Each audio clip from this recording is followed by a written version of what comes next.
Hey guys, this is Jose from beautiful California, and today I'm shooting from my balcony because Mary is sick with the flu in our small studio apartment and I did not want to bother her.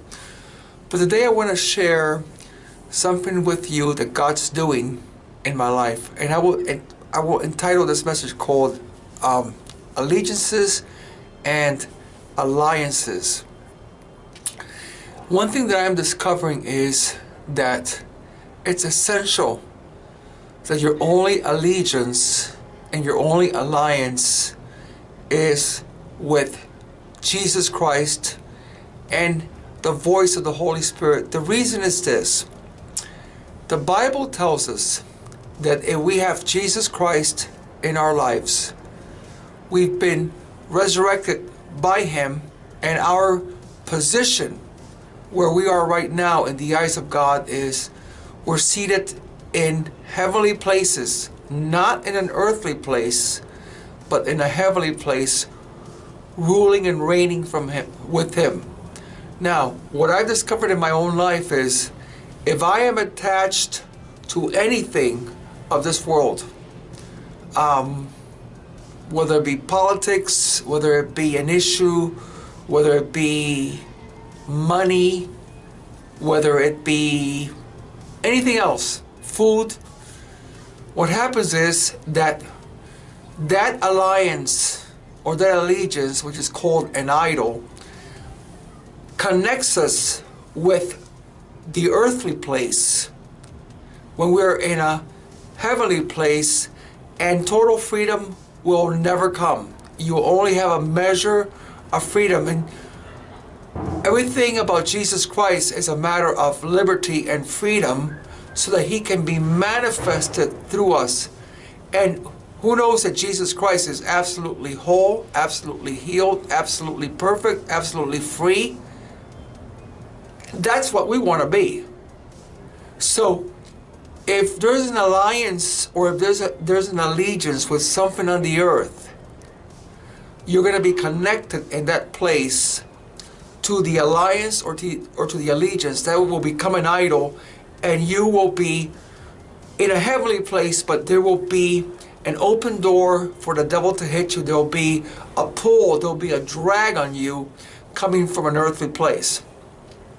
In my case, there's nothing wrong with politics. As a matter of fact, I've encouraged people to get into politics. I was very much involved in politics for many, many years.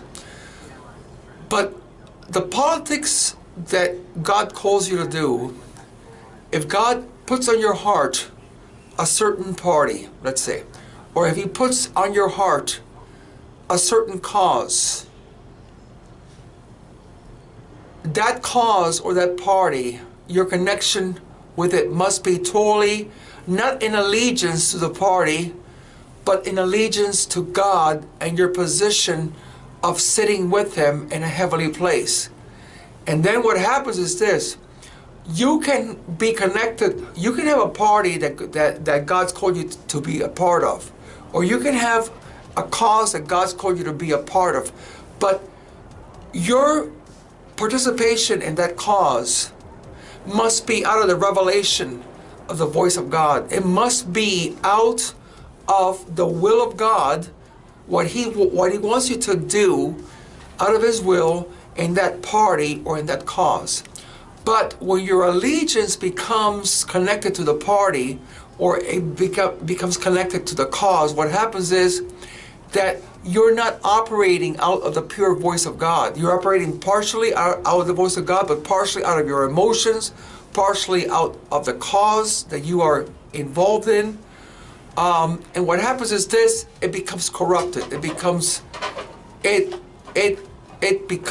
that part of the time that you're operating by the voice of God, but part of the time you are working out of your own passion, out of your own ideas, out of your own emotionalism, and God is not effective.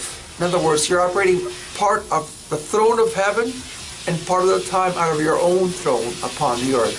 So what I've discovered is this: y'all cannot have any allegiance to food or to money or to a political party or to a cause, my allegiance must only be Jesus Christ's allegiance.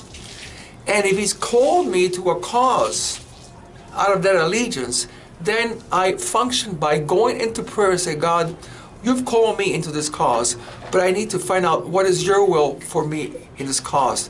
God is a God of blueprints. What is your blueprint? What do you want me to do in this cause? And then everything is operating out of the throne. So allegiances and alliances in the life of a Christian can be very harmful, because if your allegiance or if your alliance to a cause or to a party or to money supersedes your allegiance to God, and you're functioning half of the time from an earthly place and half of the time from a heavenly place, you're never going to be truly effective for God. And on top of that, you will never become truly free. You will have freedom in one part of your life and freedom in another part of your life. So be sure that everything that you do 24/7 comes out of your position of being seated with Christ on His throne in a heavenly place. And everything that you do it out of His voice, and you do it from the position of up going down, the position of a heavenly place down to an earthly place, the position of the voice of God greater than the voice of this world. If you're connected to a political party or to a cause, and you're operating out of the passion of the cause and the idol for the party instead of the voice of God, you're going to be functioning from a low place, trying to obey God from a low place and going upwards, and that never works. Well, that's all I wanted to say today. Have a great Friday and a great weekend. We'll see you tomorrow.